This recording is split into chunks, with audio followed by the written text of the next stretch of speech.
Let's bring you some reaction then to the Finance Minister Enoch Godongwana's budget speech. There's a lot to get through. It's some tax relief we'll talk about, also huge bailouts given to some SOEs. Let's get the thoughts then of economist Professor Bonke Dumisa, who is always very kind to give us reaction so early in the morning. Hello to you, Prof. So where would you like to start, Professor Dumisa? Good morning. I mean, we can talk about SAA, but I think most people want to hear about the billions and billions for Eskom. We're handing them out like Smarties, aren't we? What did you make of it?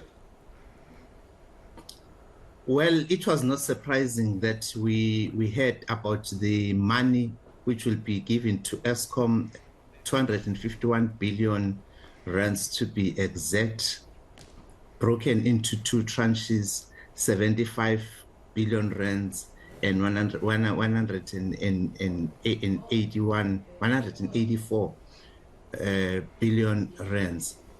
That was expected because when you remember well, at the MTBPS, at the medium-term budget policy statement in September, which others call the mini-budget, the Minister of Finance did mention that they were willing to spend as much as 400 billion rands to help take Eskom out of its financial miseries so that it can be able to raise money on its own.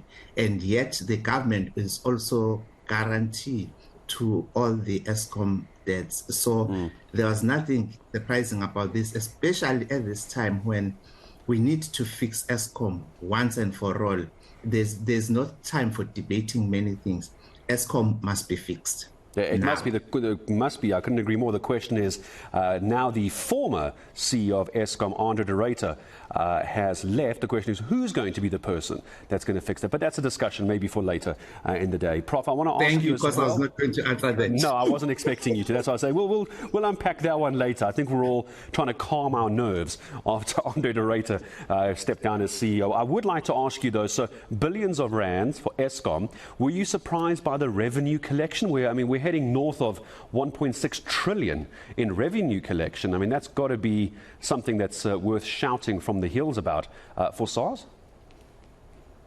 I was definitely surprised. I will not say I was shocked, but I was surprised because the magnitude of that amount, I mean, to be exact, we're talking about 1.892 trillion rands being collected this last financial year. I mean, I thought it was going to be right down there at about 1.2 or 1.3 trillion.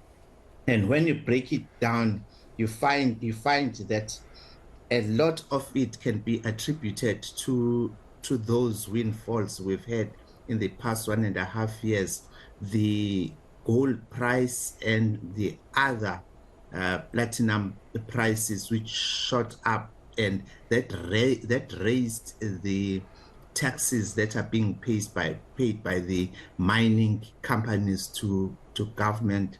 It was welcome relief, and it has actually helped to reduce the budget deficit, and it is good for South Africa. It will allow South Africa to deal with many other urgent needs as it is now, without fearing that they will be accused by international credit rating agencies of pushing up government debt.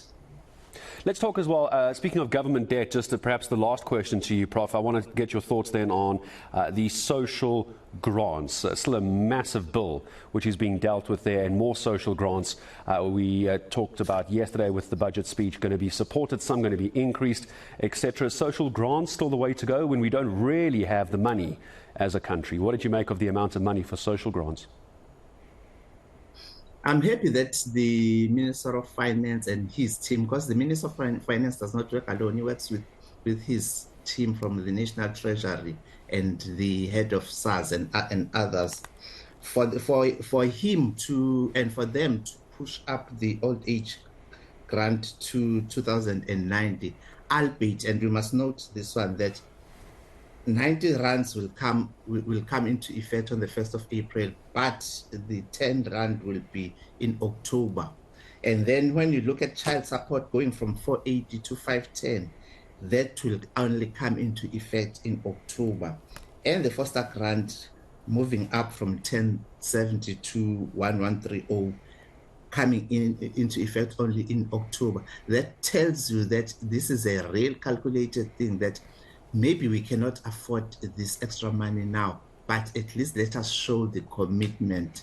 Yes, we cannot ignore. The government has got to be very clear about keeping the government expenditures in control, but we cannot ignore the fact that we do have a high level of poverty in South Africa, and the state has got to take care of that. We're not necessarily a social welfare state, but we need to take care of the needs of the people of South Africa.